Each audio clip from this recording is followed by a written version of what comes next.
ஆண்டவராகிய இயேசு கிறிஸ்துவின் நாமத்தினாலே உங்களை அன்போடு கூட வாழ்த்துகிறேன்.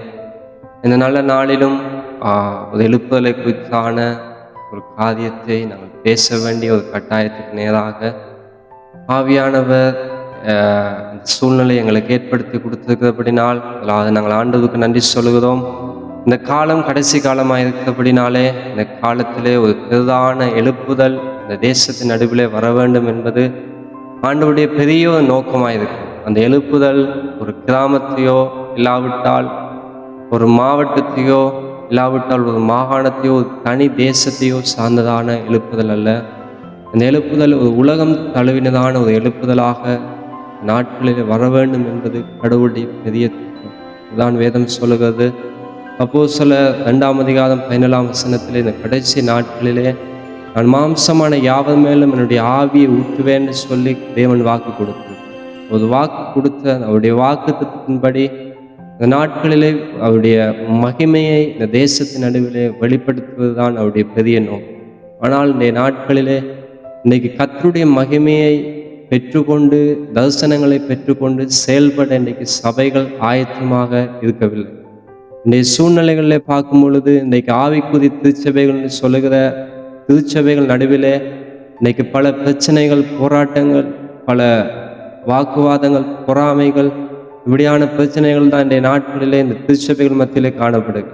தேவன் எதிர்பார்க்கிற ஒரு காரியம் இந்த சபைகள் மத்தியில் இன்னைக்கு பார்க்க முடியாதபடி இருக்கிற சூழ்நிலை. கர்த்தருடைய விசுவாச குடும்பங்கள் நடுவிலையும் பிரச்சனைகள்.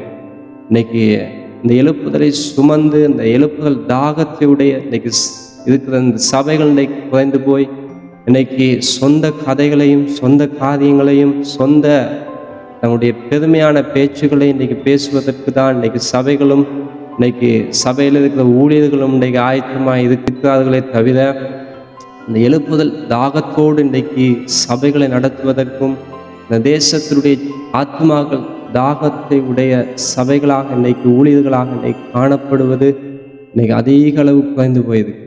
ஆனாலும் நானும் நீங்களும் இந்த நாட்களிலே ஒரு பேச வேண்டிய ஒரு கட்டாயத்துக்கு நேராக நாங்கள் இந்த நாட்களை எங்களுக்கு ஆயத்தப்படுத்துகிறபடினால் இந்த நாட்களிலே நானும் நீங்களும் மௌனமாக இருக்காதபடிக்கு ஒரு பேச வேண்டிய ஒரு கட்டாயத்துக்கு நேராக நானும் நீங்களும் தள்ளப்பட்டிருக்கோம்.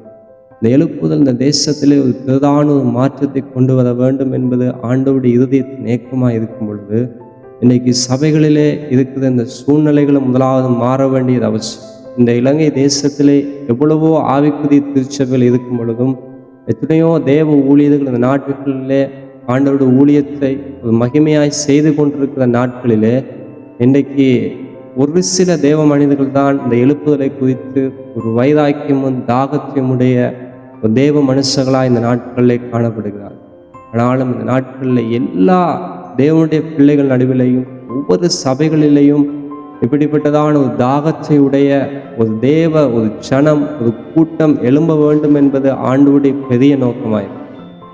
இன்றைக்கு சபைகளில் சொந்த கதைகளை பேசுகிற இந்த சூழ்நிலைகள்லாம் இன்றைக்கு என்ன செய்ய வேண்டும் என்றால் அதெல்லாவற்றையும் தூக்கி ஓரமாக வைத்துவிட்டு இன்றைய நாட்கள் தேவனுக்காய் எழும்பி காரியங்களை செய்ய வேண்டிய நாட்களாக இருக்கிறபடினால் இனி வருகிற நாட்களிலே நானும் நீங்களும் என்ன செய்ய வேண்டும்? இந்த சொந்த கதைகளையும் சொந்த பேச்சுகளையும் குடும்பத்தினுடைய சூழ்நிலைகளையும் பேசுவதை நிப்பாட்டி விட்டு நானும் நீங்களும் இந்த எழுப்புதலை குறித்தும் தேவனுடைய பரலோகத்தினுடைய திட்டத்தை குறித்தும் ஆத்துமாக்களுடைய அழிவை குறித்தும் அவர்களுக்காக கடவுள் ரத்தம் சிந்தி இந்த சபை ஜனங்களை ஆண்டவர் மீட்டு கொண்டிருக்கிறார் என்ற ஒரு உத்தரவாதத்துடன் நானும் நீங்களும் இன்றைக்கு பேச வேண்டிய ஒரு சூழ்நிலைக்கு நேராக நாங்கள் கடந்து வந்திருக்கிறபடினாலே இந்த நாட்களை நாங்கள் சரியாக பயன்படுத்தி கொள்ள வேண்டும். இந்த நாட்களிலே எங்களுடைய கசப்புகள், எங்களுடைய வெறுப்புகள் எல்லாவற்றையும் விட்டுவிட்டு தேவனுக்காக தேவனுடைய சமூகத்திலே நானும் நீங்களும் நிற்க வேண்டியது ஒரு கட்டாயமான சூழ்நிலை.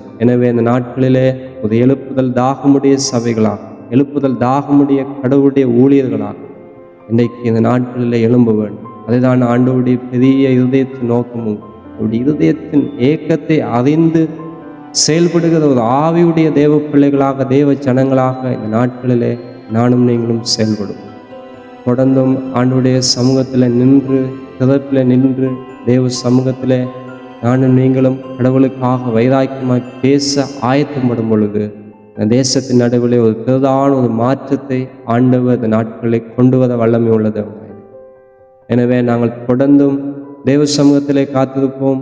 எங்களுடைய காரியங்கள் எல்லாவற்றையும் ஒதுக்கிவிட்டு தேவ சமூகத்தில் நாங்கள் இருப்போம். கர்த்தர் இந்த தேசத்தின் நடுவில் ஒரு பெரிய ஒரு மாற்றத்தை கொண்டு வருவாராம்.